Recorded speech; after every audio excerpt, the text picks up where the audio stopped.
What up, YouTube? Yeah, I didn't know. Big Lou tapping back in with what it do with Big Lou NFZR2, baby.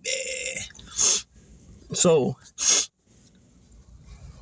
there's a lot of boxing news going around, a lot of controversial stuff going around, a lot of shit talking going around, a lot of one or two boxers calling out a bunch of different boxers from different weight classes and this and that. But this video is getting down to the best of the best, the two top guys in the super middleweight division, 168. Okay, we already know we got Canelo, aka Cashnelo, aka King Nelo, aka Carnelo, right? Aka Saul Alvarez, aka Cinnamon Boy, right? Anyways, we got him he's the undisputed, right? He's got all the marbles, all the chips at that weight class. And then we got the young up and coming youngster. Well, I wouldn't even say up and coming no more. He's already proved himself. He's a two-time WBC super middleweight champion. He's never lost the belt.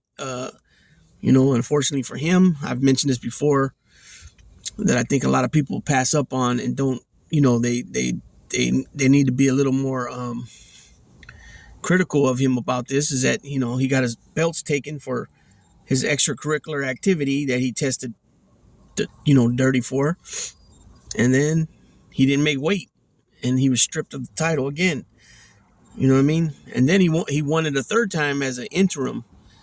But I don't think those, when you win an interim title, I don't think it goes on your resume as a like a champion. It goes on your record as you won an interim title, but I don't think it, because I heard him introduced the other day as a two-time WBC champion. Otherwise, he would be introduced as three times. And so first, let me go back to the fight with him and Canelo Alvarez and Jaime Munguia. So from my understanding, from what I read, it wasn't too big of a turnout, I think pay-per-view wise. And so now Canelo is, like I said, aka Cashnelo. That's one of his names, right? One of his nicknames, or one of his AKAs in the boxing game, boxing business. He came out with this big number saying that he wants to fight Benavidez, he wants 200 mil. And then I read later on that if they fight in Saudi Arabia, he wants 400 mil. Now, the reason I brought this up about the pay-per-view is because before I ran into this article that I'm going to read in a minute, when it was talking about the pay-per-view sales in the Munguia fight, was that the fact that it didn't turn out like normal Canelo fights, which I find that surprising, because Jaime Munguia is an ex-champion. He only vacated the belt because he went up in weight. I'm pretty sure, because he's never lost. Now it could be some type, it could have been something else why he didn't fight a mandatory and they stripped him. And then eventually he went up to middleweight and then super middleweight. But he don't have the obviously he's not equal to Canelo, but I'm saying maybe he don't have the equal or close to having the power to put asses in the seat. Because we do have a lot of guys that were champions or ex-champions, such as, like Devin Haney, where they say he's not a pay-per-view buy. They were saying that about Crawford for a minute too. You know what I mean? So I don't know if that's what they mean when they were saying this about Munguia, but nonetheless, the point they were trying to make was that since Canelo didn't, the numbers didn't pan out like a normal Canelo fight, that he can't be demanding a certain amount of money, which I call bogus on. When you're the, arguably the pound for pound king, right? Because you can go around and around about that, about different fighters. And the only way that you really could say for sure, oh yeah, he's number one pound for pound is when in the magazines, right? But I mean, everybody's got their own opinions. So I'm pretty sure they do it by sports writers and they vote for it or something like that. But you know, everybody's got their own opinion. Everybody has fighters that they favor more than others. It's just the way it is, right? So you can argue it's arguably you can argue that Canelo's number one pound for pound. You can argue that he's the face of boxing. You know, so therefore he can. And this is boxing is a business, like I've mentioned, I don't know how many times, and they don't have retirement and pension and all that, so they have to use their money wisely as they're fighting coming up, and make sure they, however they're going to do it, they're putting it into a trust fund, you know, a 401k, stocks and bonds, they buy real estate, you know, everything's got to pay for itself. You know what I'm saying? In other words, you put money into real estate, you have to get the investment back. Like, in other words, here you pay for say apartment complex, you buy it for 500,000, and you got 20 units in it, and each month you're making, you know, so much a month off each unit, you know, that what you're paying the mortgage on the property, and then you're still making a good amount of money, you know, profit. You know what I'm saying? That's what I mean. Hopefully it made sense. Because you know, you can have a lot of property, you can own a lot of assets and property, but you don't have no liquid meaning cash. You know what I'm saying? Like we see with Donald Trump, what's going on with him, right? He's got buildings and real estate and buildings and Trump Tower, Mar-a-Lago, and this and that. You know, some of the properties are worth some money. Although, I mean, they're all worth money, but I mean, some are worth buku bucks and some are worth a mediocre amount. You know what I'm saying? But as far as liquid cash, liquid, he don't have it like that. You know, so that's what I mean. And so, you know, I you know, when he comes to promoting, getting with his management team, promotion team, him himself, you know, you can dictate what you want, right? And then if it's too high, then you know, the other team will come back with it, or I mean, not the other team, but the whoever's putting on the fight, the promotion will come back with a counter offer, you know, and it's a business. So, you know, now a lot of people said that, you know, not a lot of people, but Canelo has said that, well, who has he fought, this and that. Well, he's got a couple good guys on his resume now. And this is the fight everybody wants to see, you know. So, you know, it's going to happen. You know, it's going to happen at one point, or, you know, these sanctioning bodies will start stripping him of his titles. You know, and there's been many boxers over the years that decided to go ahead and let a sanctioning body strip their titles, more than one, because they felt it was a better move for them to go fight this guy, you know, another guy that wasn't the number one contender for, say, the WBA belt, because he was going to go fight this other guy, and it was going to be a better payday, a way better payday. You know what I'm saying? So it depends what kind of boxer you are. If you're the type that wants to collect the hardware, or you're the type of boxer that wants to make the most, you know, the biggest figure as possible. You know what I'm saying? It is what it is.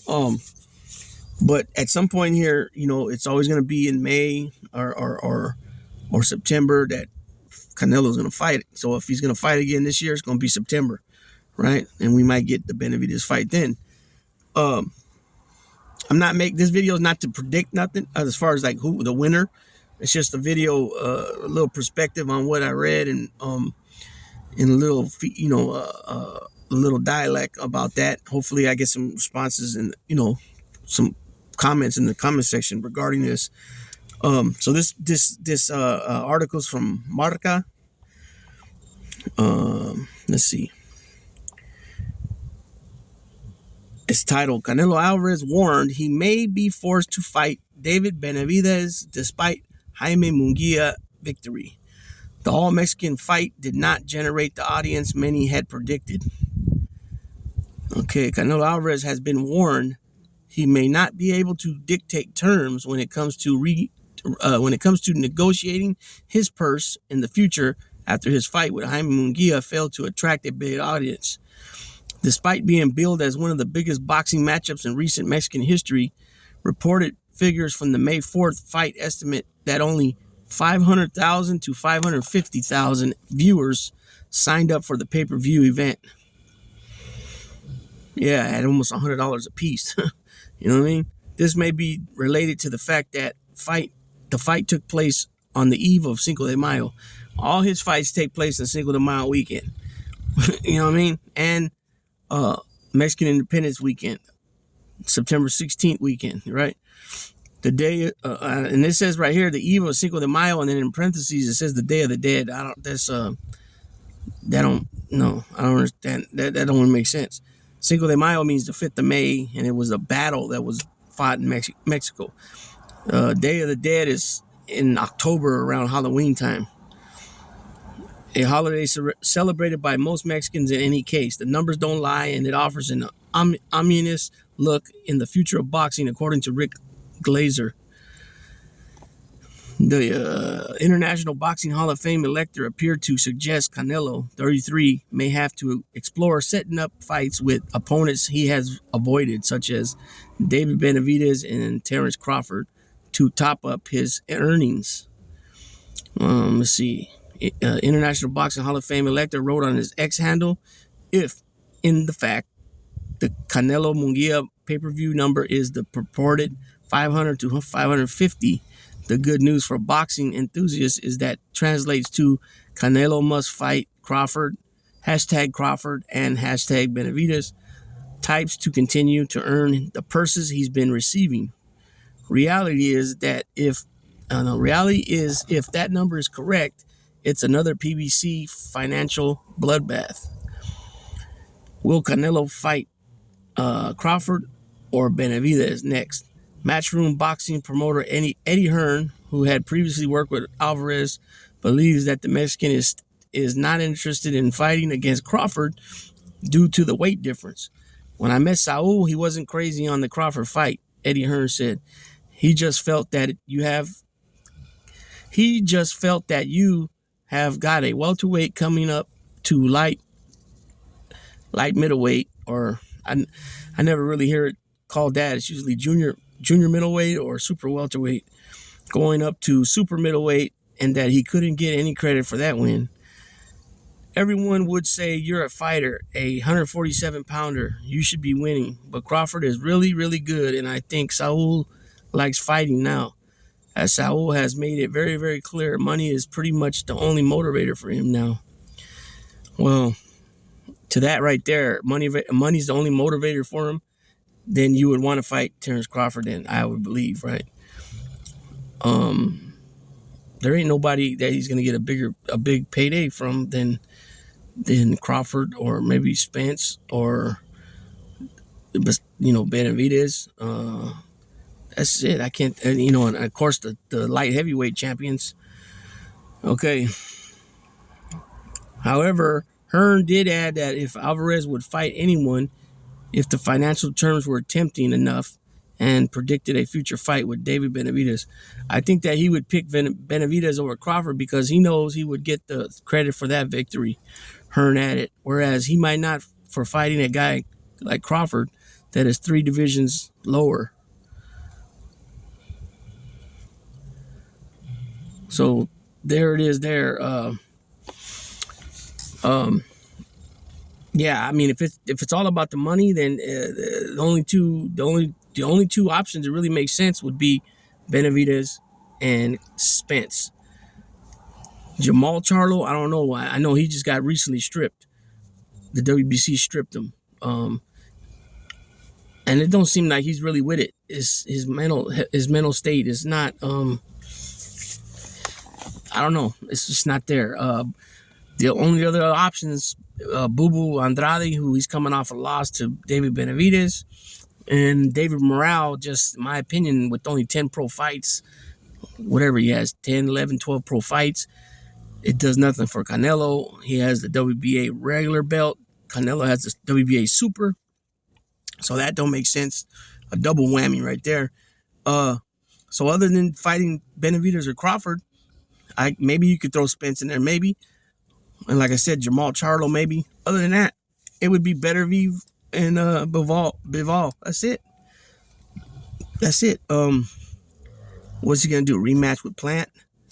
Is he gonna fight David Lemieux? I mean, is he gonna fight? It just doesn't make sense, unless he fights Zurdo Ramirez. But he's currently a light heavyweight, so yeah, I mean that's the only thing that makes sense. The only thing he's gonna make the best money off of. Everybody wants to see him fight Benavidez, so I mean that's got to be the biggest money maker. If he fights Crawford, I don't know how they're gonna work that out. Obviously, if they fight at 168, Canelo's undisputed, so he'll be side A. He'll dictate everything. But does it really make? I mean, money wise, can they raise that type of money for that fight? I don't know if a lot of people be interested in that. Definitely won't be as much interest in that fight than a David Benavidez fight. So that's really the only option, other than going up in weight. You know what I mean? So just a little something, little story that I read. I wanted to put it out there, see what anybody, what kind of feedback I can get back on that, and see in a little convo, little conversation piece. And with that being said, Big Lou tapping out, baby.